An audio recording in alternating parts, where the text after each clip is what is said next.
Big breaking news చూస్తున్నాం. Iran Israel మధ్య యుద్ధంలోకి America entry ఇచ్చేసింది. ఇరాన్ పై అమెరికా బాంబుల వర్షం కురిపించింది. ఇరాన్లోని ఫోర్డో, నటాంజ్, ఇస్ఫహాన్ 3 అణు కేంద్రాలపై ట్రంప్ సేన భీకర దాడి చేసింది. B2 spirit బాంబర్లతో విరుచుకుపడింది. ఇరాన్ పై దాడిని ట్రంప్ ప్రకటించారు. 3 అణు కేంద్రాలపై తాము విజయవంతమైన దాడిని పూర్తి చేశామని ట్రంప్ శనివారం రాత్రి సోషల్ మీడియాలో వెల్లడించాడు. అమెరికన్ వారియర్లకు అభినందనలు అంటూ కూడా చెప్పడం జరిగింది. అయితే ప్రపంచంలో మరే సైన్యం ఇలా చేయలేదు, ఇప్పుడు శాంతికి సమయమని ఆయన ప్రకటించారు. అయితే ఇటీవలే ఇజ్రాయెల్ ఇరాన్ మధ్య వివాదం దౌత్యపరంగా పరిష్కారం అవ్వడానికి అమెరికా 2 వారాల టైం ఇస్తున్నట్లు ప్రకటించిన ట్రంప్ ఇంతలోనే ఆ మాట చెప్పిన 48 గంటల్లోపే ఇరాన్ పై బాంబుల వర్షం కురిపించడం ఇప్పుడు సంచలనంగా మారింది. అమెరికా ఈ దాడుల ద్వారా ఇరాన్ అణు సామర్థ్యాన్ని బలహీనపరిచే లక్ష్యంతో ఉన్నట్లుగా తెలుస్తోంది. ఇరాన్ ఈ దాడులకు ప్రతిస్పందనగా తీవ్రమైన చర్యలు తీసుకుంటామని, తగిన సమయంలో సమాధానం ఇస్తామని కూడా ప్రకటించింది. దీంతో ఈ పరిణామాలు మధ్యప్రాచ్యంలో సైనిక సంఘర్షణకు దారితీసే ప్రమాదం ఉందని కూడా విశ్లేషకులు హెచ్చరిస్తున్నారు. అమెరికా ఈ దాడులకు ఎందుకు నేరుగా దిగిందనే విషయంపై ఇప్పుడు చర్చలు జరుగుతున్నాయి. ఇక ఇదే అంశానికి సంబంధించిన మరింత సమాచారాన్ని మా న్యూస్ ఎడిటర్ తిరుమల అందించే ప్రయత్నం చేస్తారు. తిరుమల, మనమైతే బిగ్ బ్రేకింగ్ న్యూసే చూస్తున్నాం. ఇరాన్ అణు స్థావరాలపై అమెరికా బాంబుల వర్షం కురిపించింది. ట్రంప్ చెప్పిన 48 గంటల్లోనే ఆయన బాంబుల వర్షం స్టార్ట్ చేశారు. దీన్ని మనం ఏ విధంగా చూడాలి? ఏదైతే పుతిన్ అణు స్థావరాలపై, అణు కేంద్రాలపై దాడి చేయొద్దు అని చెప్తున్నారో వాటి మీదే దాడి చేసింది. దీని అంతటిని మనం ఏ విధంగా చూడాలి? జానకి, అమెరికా చాలా స్పష్టంగా మొదటి నుంచి ఒకటే విషయాన్ని చెప్తుంది. ఇరాన్ అణు ఒప్పందాలకు సంబంధించి ముందుకు రావాలి, అమెరికాతో అణు ఒప్పందాన్ని కుదుర్చుకోవాలని చెప్పింది. అణు ఒప్పందం విషయంలో ఇరాన్ ముందుకు రావడానికి ఇష్టపడలేదు. అంతేకాదు, ఇరాన్ చాలా స్పష్టంగా చెప్తుంది, అమెరికాను మేము పూర్తి స్థాయిలో నమ్మలేమని చెప్తూ వస్తుంది మొదటి నుంచి. అమెరికా ఎప్పుడైతే ఇజ్రాయెల్ ఇరాన్ పై యుద్ధం మొదలు పెట్టినప్పటికీ కూడా ఇరాన్ ముందుకు రాకపోవడం, చర్చలకి ముందుకు రాకపోవడం, అణు ఒప్పందానికి సంబంధించి ఎటువంటి స్పష్టత ఇవ్వకపోవడం, అమెరికాని మేము నమ్మట్లేదని చెప్పడం, ఈ పరిణామాలన్నింటి నేపథ్యంలో ముందుగానే అమెరికా ఇరాన్ పై దాడులు చేయడానికి ఒక వ్యూహాత్మకమైన అడుగులు వేసిందని చెప్పాలి. అమెరికా చాలా స్పష్టంగా నిజానికి డొనాల్డ్ ట్రంప్ ఎప్పుడైతే సిచ్యువేషన్ రూమ్ కు వెళ్లారో, సిచ్యువేషన్ రూమ్ కు వెళ్ళినప్పుడే ఇరాన్ పైన దాడి చేయాలని నిర్ణయం తీసుకున్నట్టుగా మనం అర్థం చేసుకోవాలి. అంతేకాదు, ఇరాన్ పైన దాడి చేయడానికి నిర్ణయం తీసుకున్నాకే ఆసిమ్ మునీర్, పాకిస్తాన్ ఎవరైతే మిలిటరీ చీఫ్ ఉన్నారో ఆసిమ్ మునీర్ తో లంచ్ మీటింగ్ ని కుదుర్చుకున్నారని కూడా మనం ఇక్కడ అర్థం చేసుకోవాలి. చాలా స్పష్టంగా అమెరికా చాలా జాగ్రత్తగా, ఎటువంటి నష్టం లేకుండా చాలా తెలివిగా దాదాపు 300 బాంబుల్ని పేల్చింది. ఆమె ఇరాన్ లోని 3 ప్రాంతాలు, ఒకటి నటాంజా, రెండోది వచ్చి ఫోర్డో, మూడోది వచ్చి ఇస్ఫహాన్, ఈ 3 అణుశుద్ధి కేంద్రాలు ఇరాన్ కి గుండెకాయ లాంటివి. ఈ 3 అణుబాంబులు అంటే ఈ అణుశుద్ధి కేంద్రాల్లో, న్యూక్లియర్ సెంటర్స్ లో ఇరాన్ ప్రయోగాలు చేస్తోంది, ఇరాన్ అణుబాంబుల్ని తయారు చేస్తుంది అనేది అమెరికా, ఇజ్రాయెల్ మొదటి నుంచి ఆరోపిస్తూ వస్తున్న సంఘటన. అయితే ఫోర్డోని బీట్ చేయడానికి చాలా కష్టమైన పరిస్థితి ఏర్పడుతుంది. ఫోర్డో మొత్తం ఇరాన్ లోని ఒక కొండ ప్రాంతంలో, హిమాలయ సారా ఉంటుంది అక్కడికి, హిమాలయ సారాలో ఉన్న ఒక కొండ ప్రాంతంలో, ఇది తెహరాన్కి, ఇరాన్ రాజధాని తెహరాన్కి 90 కిలోమీటర్ల దూరంలో ఉంటుంది ఫోర్డో అణు న్యూక్లియర్ సెంటర్ పైన దాడి చేయడం అనేది చాలా కష్టమైన పని అనుకున్నారు. ఎందుకంటే 1981లో ఇజ్రాయెల్ ఇరాక్ లో ఉన్న అణు కేంద్రాలని ధ్వంసం చేసిన తర్వాత ఫోర్డోని చాలా తెలివిగా, చాకచక్యంగా, చాలా ముందు చూపుతో నిర్మించారు. ఇది కొండకి పైన కొండ ప్రాంతం ఉంటుంది. ఇది ఒక కొండ పైకి కొన్ని 100 మీటర్ల హైట్ ఉంటే ఆ కొండ కింద సొరంగం తవ్వి దాదాపు 200 నుంచి 300 ఫీట్ల లోతులో ఫోర్డో అణు కేంద్రాన్ని తయారు చేశారు. ఇందులో 90% వరకు శుద్ధి చేసిన యురేనియం ఉన్నట్టుగా అంతర్జాతీయ యురేనియం సంస్థ గుర్తించింది. ఎప్పుడైతే 90% యురేనియాన్ని శుద్ధి చేయడం అంటే కేవలం అణుబాంబులు తయారు చేయడానికి మాత్రమే ఈ 90% యురేనియాన్ని శుద్ధి చేస్తారు. కాబట్టి ఇరాన్ అణుబాంబుని తయారు చేస్తుందనే నిర్ణయానికి వచ్చింది ఇజ్రాయెల్. అందుకే గత వారం నుంచి ఇరాన్ పైన, ఇవాటికి 10వ రోజు, గత 10 రోజులుగా ఇరాన్ పైన ఇజ్రాయెల్ దాడులు చేస్తూ వస్తుంది. ఈ విషయంలో అమెరికా పూర్తి మద్దతు ప్రకటించింది ఇజ్రాయెల్ కి. ఆ ఫోటోని టార్గెట్ చేస్తూ ఇప్పటి వరకు ఇరాన్ వేసిన బాంబులు ఏవి పనిచేయలేదు. కొండ ప్రాంతం కావడంతో ఇజ్రాయెల్ ఫోర్డోని అటాక్ చేయడానికి అసలు కుదరలేదు. ఫోర్డో పైన దాడి చేయాలంటే అమెరికాని రంగంలోకి దిగాలనే నిర్ణయం తీసుకున్నట్టుగా తెలుస్తుంది. ఈ నేపథ్యంలోనే నెతన్యాహుతో ఫోన్ లో మాట్లాడిన సిచ్యువేషన్ తర్వాత ఫోన్ లో మాట్లాడిన ట్రంప్ దీనికి తగిన ఏర్పాట్లు చేశారని చెప్పాలి. ఇవాళ ఇరాన్ పైన పడ్డ బాంబుల్ని ఒకసారి చూస్తే నిజంగా మైండ్ బ్లోయింగ్. ఇది ప్రపంచంలోనే అతి శక్తివంతమైన బాంబుల్ని అమెరికా ఇరాన్ పైన ప్రకటించింది, ఇరాన్ పైన ప్రయోగించింది. ఫోర్డో పైన GBU-57, ఇది చాలా అడ్వాన్స్డ్ బాంబ్. దాదాపు 13,000 కిలోల మందుగుండు సామాగ్రి కలిగి ఉంటుంది. ఈ బాంబ్ GBU-57 అటాక్ చేస్తే భూమి లోపలికి దాదాపు 60 నుంచి 90 మీటర్ల లోతులోకి భూమి లోపలికి చొచ్చుకు వెళ్తుంది. ఫోర్డో భూమి లోపల దాదాపు 80 నుంచి 90 మీటర్ల లోతులో ఉంది కాబట్టి ఫోర్డో పైన GBU-57 ని ప్రయోగించినట్టుగా తెలుస్తుంది. ఇరాన్ కి సంబంధించి అమెరికాకి సంబంధించిన P-2 యుద్ధ విమానాలు చాలా వేగంగా వచ్చి ఈ పనిని పూర్తి చేసినట్టుగా తెలుస్తుంది. GBU-57 పడ్డ చోట ఖచ్చితంగా విధ్వంసమే. అక్కడ ఎటువంటి భూమి కావచ్చు, భూమి అంతర్గతంగా కావచ్చు, ఏమేమి మిగలదు, పూర్తి ధ్వంసమైందని మనం ఇక్కడ అర్థం చేసుకోవాలి. ఫోటోతో పాటు నటాంజా పైన కూడా ఇవాళ దాడి జరిగింది. నటాంజా పైన కూడా కీలకమైన మిసైల్స్, బాలిస్టిక్ బాంబర్స్ తో అటాక్ చేసింది. అట్లాగే ఇస్ఫహాన్ పైన కూడా దాడి చేసింది. ఈ మూడు అణు స్థావరాలు, ఇరాన్ కి సంబంధించిన ఈ 3 అణు స్థావరాలు ఇప్పుడు పూర్తిగా ధ్వంసమైనట్టుగా ఇరాన్ మీడియా కూడా కొద్దిసేపటి క్రితమే ధృవీకరించింది. మొత్తానికి ఇరాన్ పైన మొదటి నుంచి ఉన్న ఎలిగేషన్ ఒకటే, అమెరికా కానీ, యూరప్ దేశాలు కానీ, లేకపోతే ఇజ్రాయెల్ గాని చేస్తూ వస్తుంది. అణుశుద్ధికి ఇరాన్ వెనకడుగు వేయాలి, ఇరాన్ అణు ఒప్పందాన్ని కుదుర్చుకోవాలి అమెరికాతో. ఖచ్చితంగా ప్రపంచ శాంతికి ఇరాన్ అణుబాంబులు తయారు చేస్తే అది ప్రపంచ శాంతికి విఘాతం కలుగుతుందని ట్రంప్ కూడా కొద్దిసేపటి క్రితం ఇదే విషయాన్ని చెప్పారు. ఇరాన్ ఇప్పటికైనా శాంతి ఒప్పందానికి రావాలి, శాంతి చర్చలకు రావాలి. ఇరాన్ పని అయిపోయింది. ఇరాన్ గుండెకాయ పైన అమెరికా బాంబు దాడులు చేసింది. ఇప్పటికైనా ఇరాన్ లో మానవ నష్టం జరగకుండా ఉండాలి అంటే ఖచ్చితంగా అణు ఒప్పందానికి రావాల్సిందని డొనాల్డ్ ట్రంప్ చెప్తున్నారు. లేదంటే దాడులు మరింత తీవ్రంగా ఉంటాయని చెప్తున్నారు. ఇప్పటికే ఇరాన్ పైన అణు స్థావరాల పైన దాడులు చేయడాన్ని బుషహర్లో చేయడాన్ని రష్యా వ్యతిరేకిస్తూ వస్తుంది. ఒక రకంగా చెప్పాలంటే పశ్చిమాసియా దేశాల్లో యుద్ధం చాలా భీకర స్థాయికి చేరుతుందని అర్థం చేసుకోవాలి.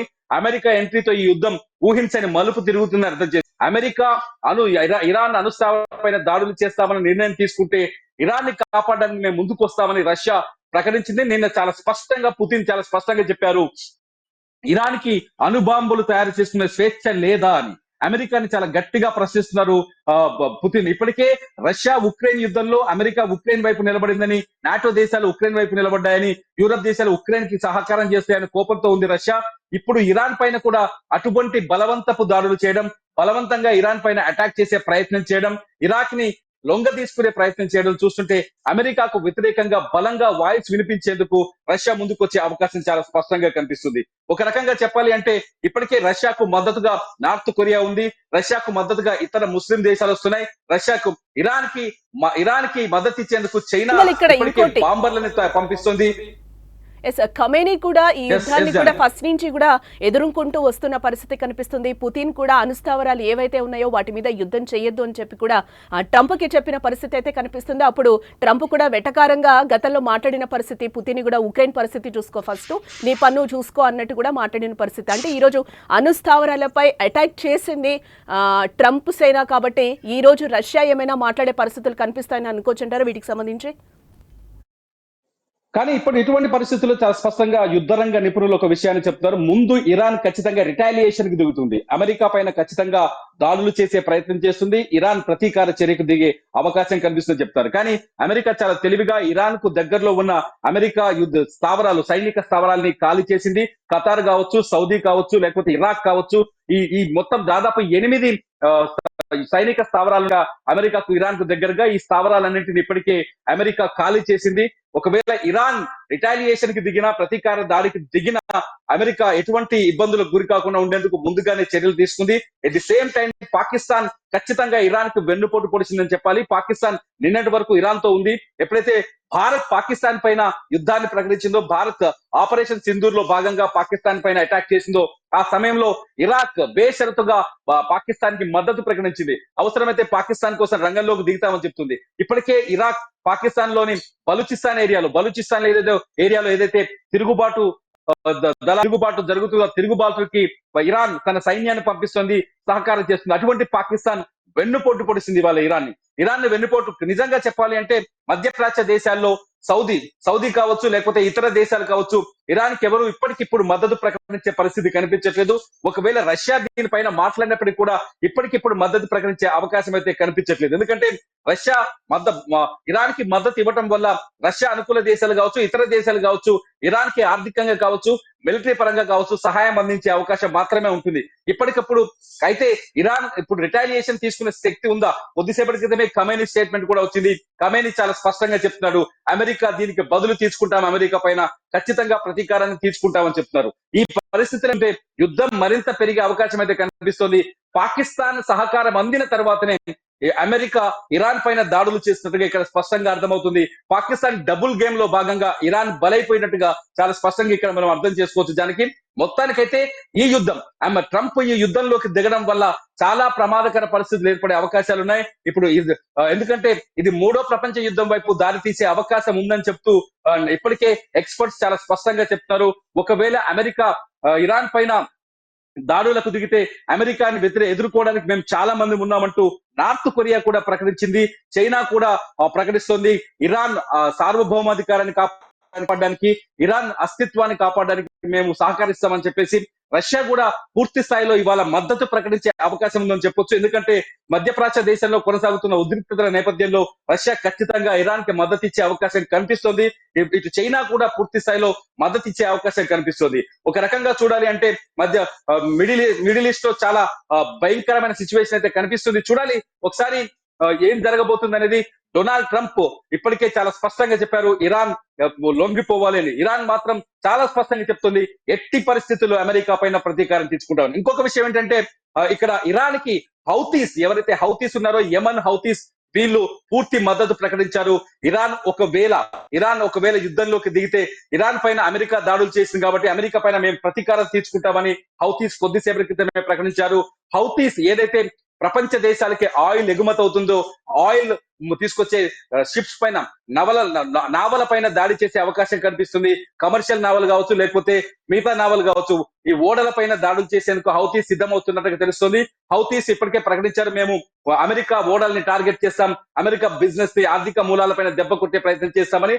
ఏదైనా జరగవచ్చు. ఇవాళ సిచ్యువేషన్ మరింత బ్యాడ్ గా మారే అవకాశం అయితే స్పష్టంగా కనిపిస్తుంది. హౌతీస్ చాలా స్పష్టంగా చెప్తారు, ఇరాన్ పైన దాడి జరిగితే అమెరికా పైన ప్రతీకారం తీసుకుంటాం. సో ఒక రకంగా చెప్పాలంటే వర్టికల్ చేంజ్ కనిపిస్తుంది ప్రపంచ దేశ.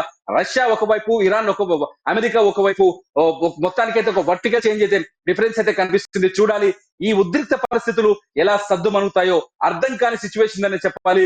వరల్డ్ వార్ 3 వచ్చే అవకాశం ఉందని ఎవరైతే ఎక్స్పర్ట్స్ చెప్తున్నారో వాళ్ళు ముందు నుంచి ఏదైతే ప్రిడిక్ట్ చేస్తున్నారో ఆ ప్రిడిక్ట్ చేస్తున్నట్టుగానే సిచ్యువేషన్స్ అన్ని మారిపోతున్నాయి. ట్రంప్ తీసుకుంటున్న బోల్డ్ డెసిషన్స్, మాస్ డెసిషన్స్ శాంతికి విఘాతున్నాయంటూ ముస్లిం కంట్రీస్ చెప్తున్నాయి. తయారు చేస్తున్న అణుబాంబులు ప్రపంచ శాంతికి వ్యతిరేకం అంటూ ఇటు యూరోపియన్ దేశాలు చెప్తున్నాయి, అమెరికా చెప్తుంది. చూడాలి జానకి ఏం జరగబోతుందో నెక్స్ట్ టైం. రైట్. యస్ముతంగా మనం చూడొచ్చు, ఇరాన్ పై అమెరికా భీకర దాడికి దిగింది. ఉన్నట్టుండి 3 అణు కేంద్రాలపై అటాక్ చేసింది. అవి ఫోర్డో, నటాంజ్, ఎస్పహాన్ అణు కేంద్రాలపై బాంబుల వర్షం కురిపించింది. ఇరాన్ పై దాడికి 1989 నాటి బాంబర్లను ఉపయోగించినట్లుగా తెలుస్తోంది. 30 టోమాహాక్ క్షిపణులు కూడా ప్రయోగించింది. అమెరికా ఎంట్రీతో ఆందోళన మొదలైంది.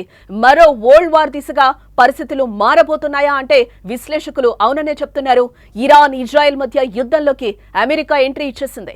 ఇరాన్ పై అమెరికా బాంబుల వర్షం కురిపించింది. ఇరాన్ లోని ఫోర్డో, నటాంజ్, ఎస్పహాన్ 3 అణు కేంద్రాలపై ట్రంప్ సేన భీకర దాడికి దిగింది. B2 spirit బాంబర్లతో విరుచుకుపడింది. ఇరాన్ పై దాడిని ట్రంప్ ప్రకటించారు. 3 అణు కేంద్రాలపై తాము విజయవంతమైన దాడిని పూర్తి చేశామని కూడా ట్రంప్ శనివారం రాత్రి సోషల్ మీడియాలో వెల్లడించారు. అమెరికన్ వారియర్లకు అభినందనలు అంటూ కూడా ఆయన తెలిపారు. ప్రపంచంలో మరే సైన్యం ఇలా చేయలేదు, ఇప్పుడు శాంతికి సమయం అని కూడా ఆయన ప్రకటించడం జరిగింది.